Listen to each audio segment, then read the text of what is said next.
Welcome, Taurus, to your Taurus August 2021 reading and forecast. Hi, I'm Nigel Saint James, for those of you who are just dropping by for the first time, and to the subscribers, much affection to you as always. I love to see you each month for our monthly tarot readings.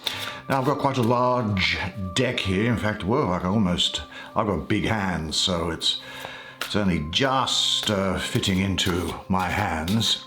And so let's see what there is in store for you. Oh, by the way, if you would like to have a private reading, check out the information below. But have a look at the website in particular. It'll be on the first line of the description because it has some interesting information on both clairvoyance and astrology, which you might find interesting and informative. But now let's get 5 cards, shall we? Because 5 is all you and I need. Because haven't we found that 5 cards are jam-packed full of information? There's the death card. And of course, if we were to use anything more than that, well, we would be here for hours. There's the hermit. What's this one here? There's the Princess of Discs. Always a great card. The Princess of Discs. There's the Princess of Wands. 2 young women there. Wonder what that might be. And there's the Prince of Wands. Gee, the brother, the sister, and I assume the cousin. Well, why don't you come and sit down next to me? We'll have a good close look at the esoteric imagery on these cards together while I do the reading for you. Then now, can you see? Let's have a look at this first card here, which is the Death card. Death. Well, let's have a look at you. Obviously a lot of Scorpio there, and I'll go into some of the imagery here. Now, I call this the child of the great transformers, the lord of the gates of death. And I'm reminded of a book in the Old Testament called the Book of Job, or in the Hebrew Bible.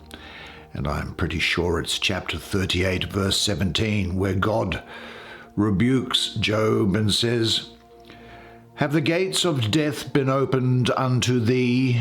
And hast thou seen the doors of the shadow of death?" Now, along that line of biblical stuff, here is a biblical Hebrew letter, and that is the letter which means Nun, which means fish. Nun is fish, and Nun is a symbol of resurrection. And death, actually, is the secret of creation. Now, the fish, in this case, is a salmon, with its spawning representative of the cycle of life and death. Now, you may be interested to know that death and the devil are opposites, in the sense that death is the lord of the gates of death for me, while the devil is the lord of the gates of matter. And therefore death and life are intertwined. Now, they say that death rides a pale horse, but here clearly death rides a feathered serpent.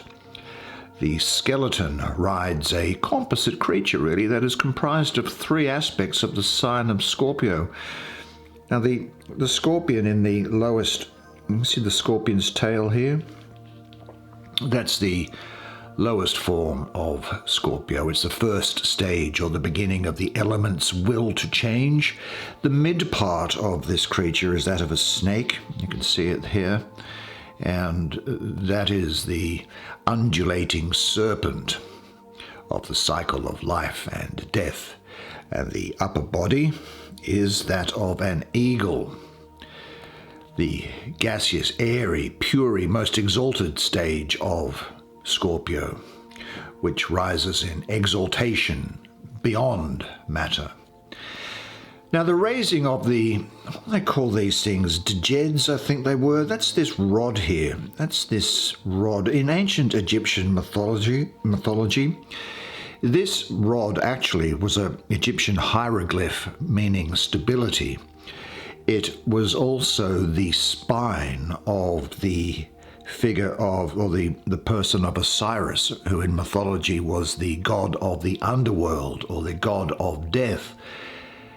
Actually, it just occurs to me that spine and is an anagram of penis. If you move the letters around in the word spine, then you get penis. So there is creation involved in this card here, I think. That is the ritual of Osiris. Now, the skeleton wears this thing, which is called an atef crown, and that was that feathered white crown that was worn by Osiris. And just looking in the background here, we look at this pyramid, this great pyramid here. Well, it is the tomb that is not a tomb. It has shafts aligned with several stars out there. The king's chamber is aligned with the belt of Orion, or Osiris, the god of the underworld. The northern shaft aligns with Thuban in the constellation of Draco. Now, in modern times, of course, we know Polaris as marking out our celestial North Pole. But at the time the ancient pyramid builders were making pyramids, the star closest to the pole was Thuban. Now, the north shaft of the Queen's chamber aligns with Beta in Ursa Minor, considered part of Draco by the Egyptians, and so on and so on and so on.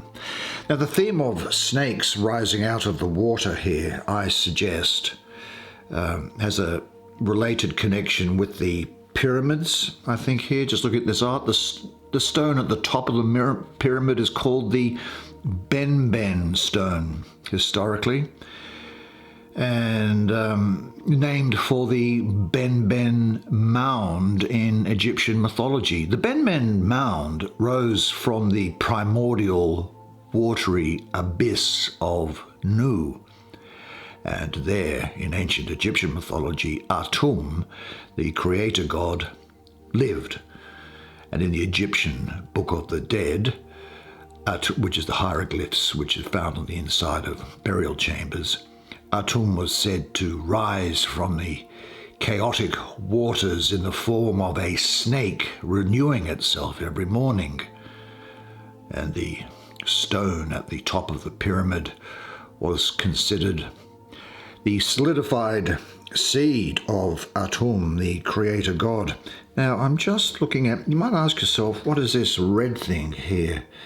You see this red thing going around the back there? That looks like a barge or a little boat. And that looks like the solar barge. Of course, the solar deity was important to the Egyptians. Now, something in your life is dying, dissolving, or disintegrating, whether it be a structure that you have created, a pattern, or a habit, or a way of thinking about yourself and the world. Now, this is necessary for new beginnings and transformation in your life. Now, this is talking about a period of great transformation, and in fact, you perhaps even having to face your darkest fears. But remember, the darkest hour is just before the dawn. In order to grow and abandon the old, death is your protection against stagnation. You are forced to leave behind what you have outgrown. So you could also be cutting through to the core, really getting to the heart of something, and jettisoning the old to allow the sunlight to come in and permit new things to grow. It's about facing fears and breaking limits. And you need to grow and learn your life's lessons. It's time to cut away that which is no longer serving you in your life, because you are now ready to make the necessary changes in your life and accept any pain or distress that may come with the loss of the old. And ask yourself, to what outdated relationships or situations are you clinging? Say this to yourself at this time: I let go of people and situations with ease and dignity. Every ending heralds the new beginning.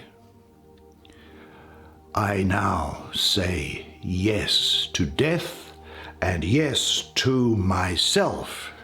Why don't we have a look at this Hermit card, because the Hermit is here on this top line. So let's see what he has to say for you.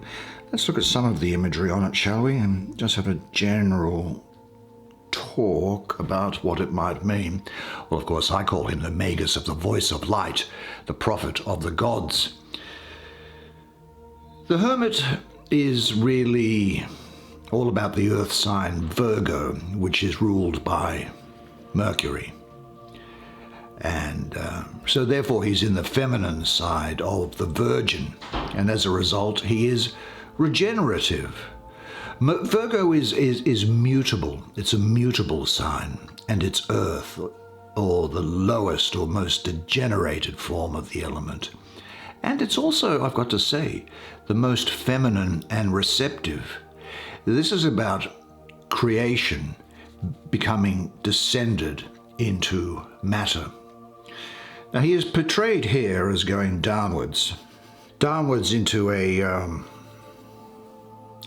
like a secret cave. The hermit's come down his mountain path, and he's going through his shamanistic portal.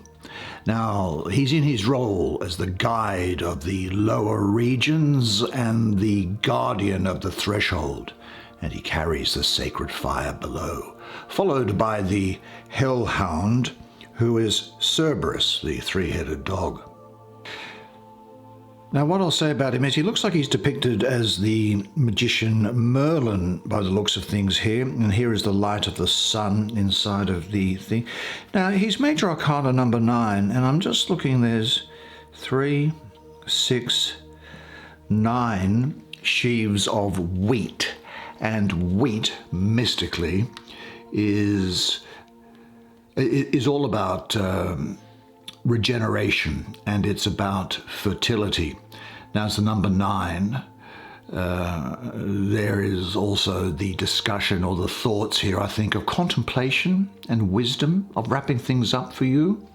It is a number of patience and meditation for you, like the 9 months of gestation.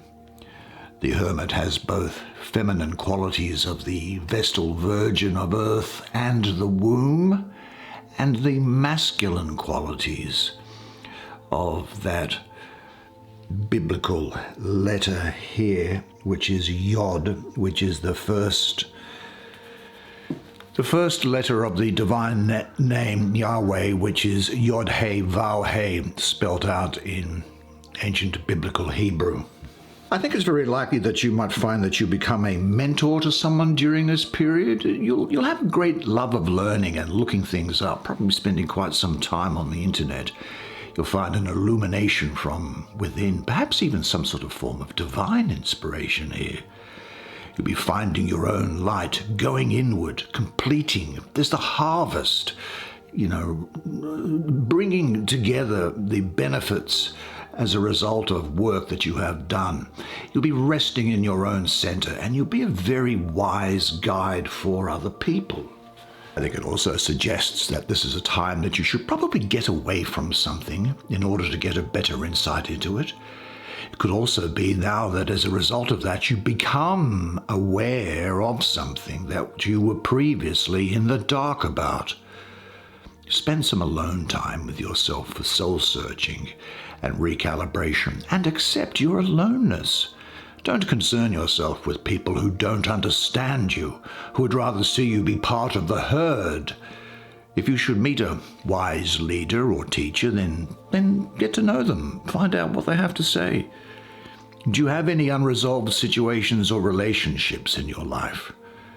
Make a list of all the situations which you now wish to resolve or in some way bring to completion, because whoever embarks on the search for the eternal light must not be encumbered by unresolved conflicts. You understand that, Accounts must be settled. But say to yourself, I enjoy my aloneness. I can stop being alone whenever I wish. I enjoy the feeling of completion and resolution, and I will not compromise that which is important to me. Wow, we have a lot of fire signs coming through now. Lots of fire. Let's look at this one first. The princess of Wands.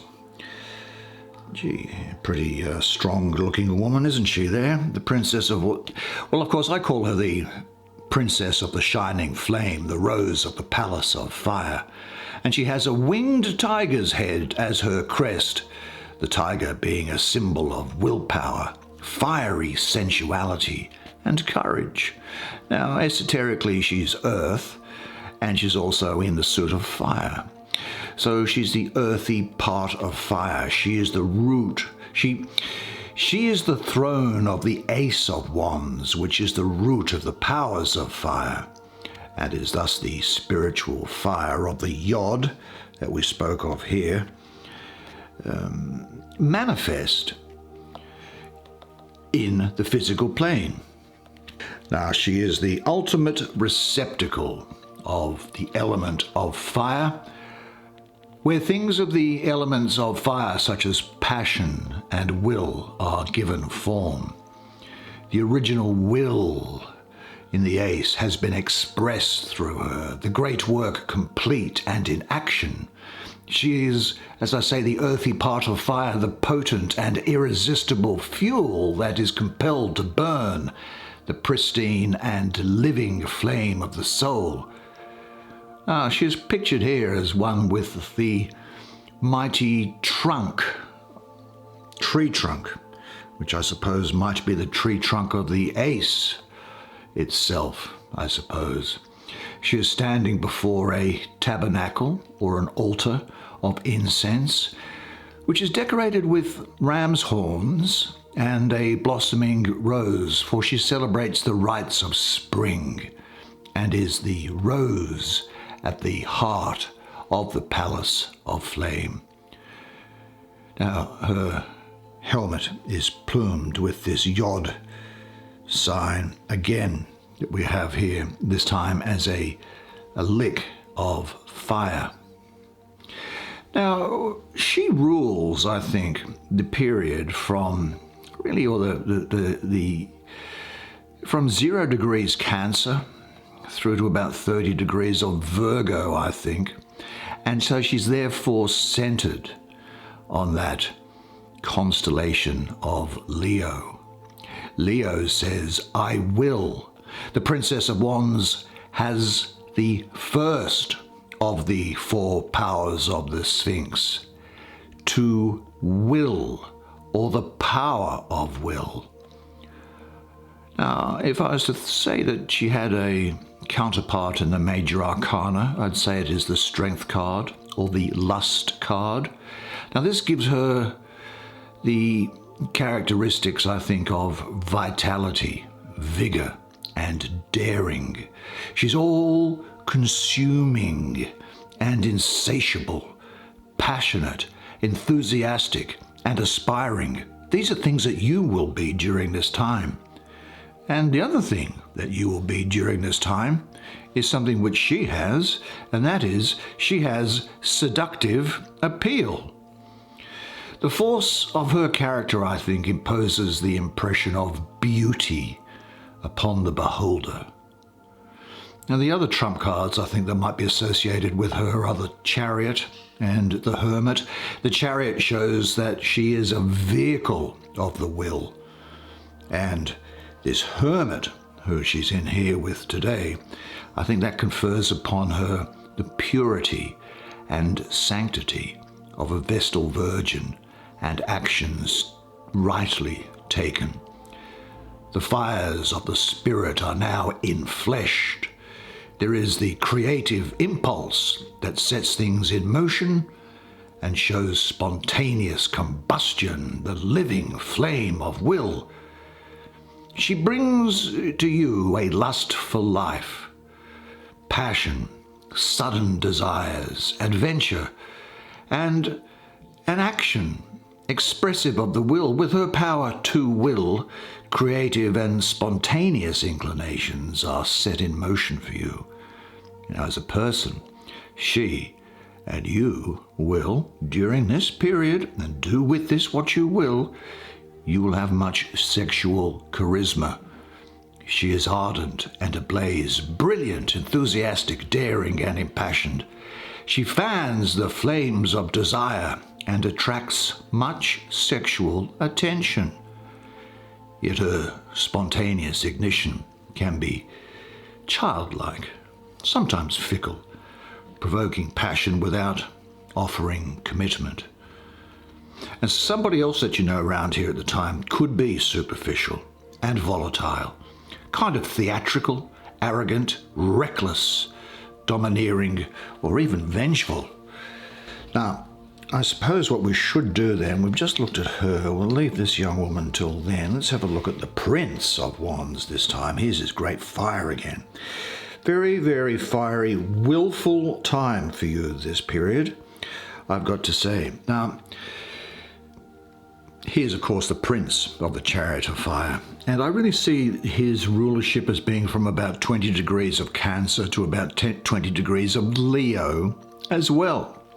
So he's really honing in on this.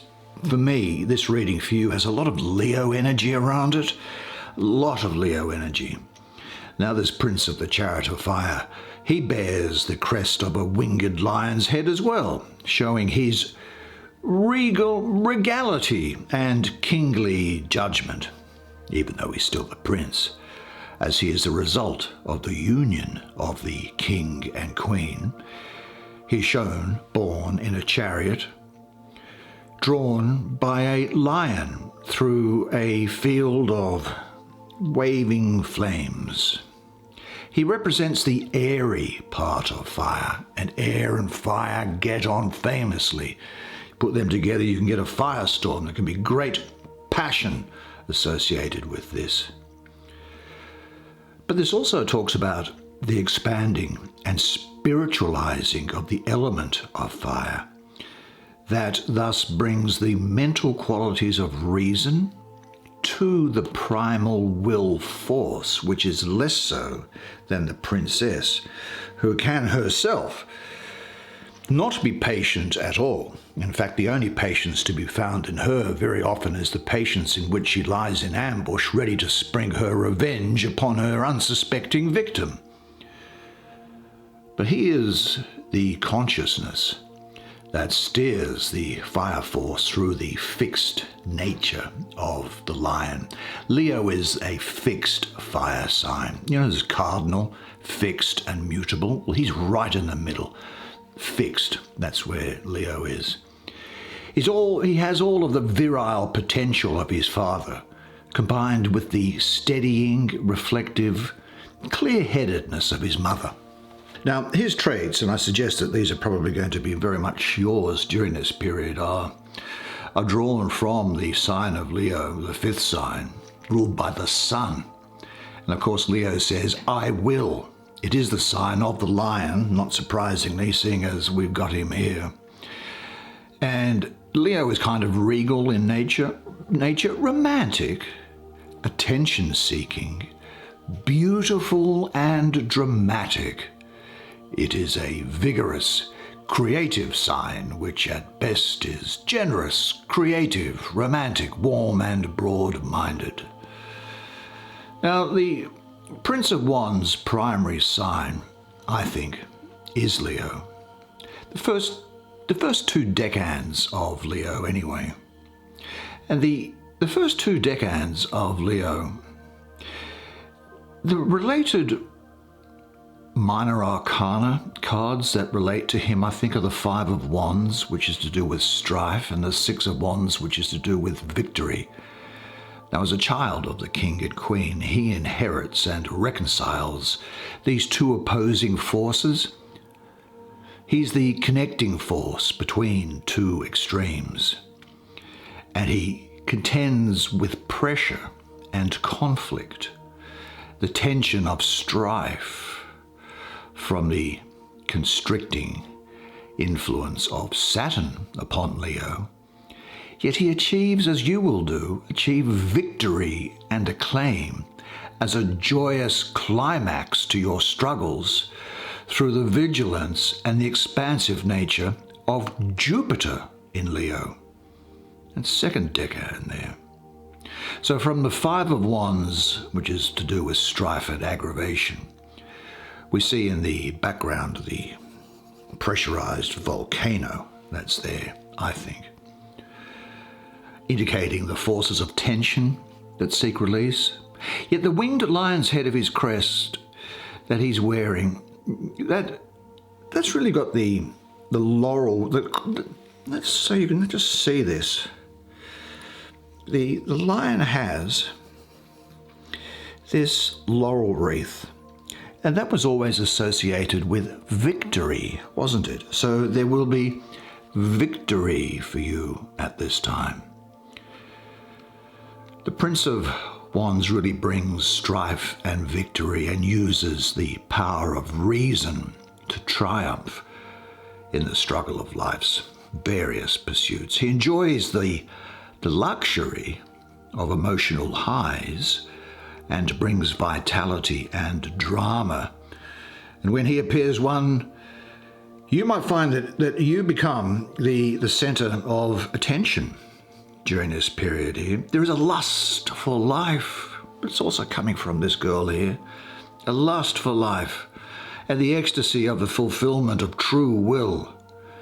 Now he is generous and proud, willing to give out his patronage. He's virile and swift, self-confident and joyful.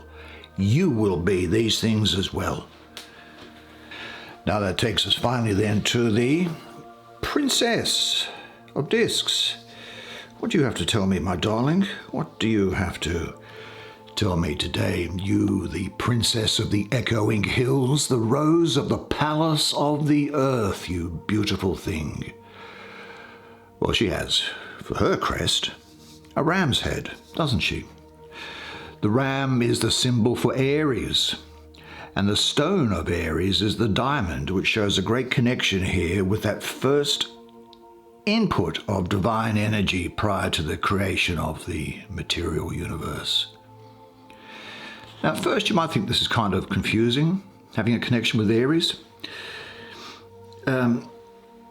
But she is a symbol of renewal, and a symbol of spring after winter, the connection between the end and the beginning. Similarly, calling to mind the double Mars in Aries, that first decan of Aries. One may note that the shape of the womb actually is in a ram's head as well, when you think about it, isn't it? Now this is a hint of her creative power and force. She wears a mantle of sheepskin as the guardian of humanity's flocks. She shows people the way. Now the Princess of Discs is the throne of the Ace of Discs, the root of the powers of the earth. We see her standing sensually upon the rolling hills of the earth, with the disc of Babylon behind her. She is the earthy part of earth. She is the ultimate receptacle. And she's the last of the court cards. And what happens is that there is if you like, she then puts the focus back again to the beginning of the court cards, almost reincarnating it. So she is almost the perfection of the expression of the will of heaven done on earth. She awakens the All-Father, the old king, renewing the entire cycle all the time. She is the temple rightly made, ready and receiving the spark of the divinity, impregnated by will, conceiving all of potential. Now, she brings the ultimate fruition of will and the possibility for both fulfillment of your potential and the renewal of a cycle. I've got to say there's a lot of fertility around here, a lot of pregnancy is what I'm getting around here as well. So you may well find something like that in the air. She is the power of earth to keep silent and thus take action in the material world, allows for the synthesis of all the other elemental powers, which combine to awaken the fifth power to go. This reconciles the lowest with the highest and connects her to the spirit. She is pregnant with all possibility. Now, as a person, and you will be like this, she is generous, steady, and industrious, sensual, womanly if you're a woman, and virile if you're a man. It's a time for renewal, and it's really the time when the things that you have wanted are going to start to come about. It's a very auspicious time to commence new projects, and you will be receiving blessings beyond that which you have even imagined. That's the way it is for you this month. Well, splendid. I really enjoyed doing that. I must say, I hope you enjoyed listening to it as much as I did providing it to you. As I say, I really do enjoy doing these monthly readings for you. So please drop me a note of appreciation on the channel and give my morale a bit of a boost, and keep that virtuous circle going around. I've got to say, it's always good to see you each month, and we're getting ready for the next month. Now, before the next month, though, just remember one thing, and that one thing is this, and it is that you are a legend. And I look forward to seeing you again next month. So until then, it's bye for now.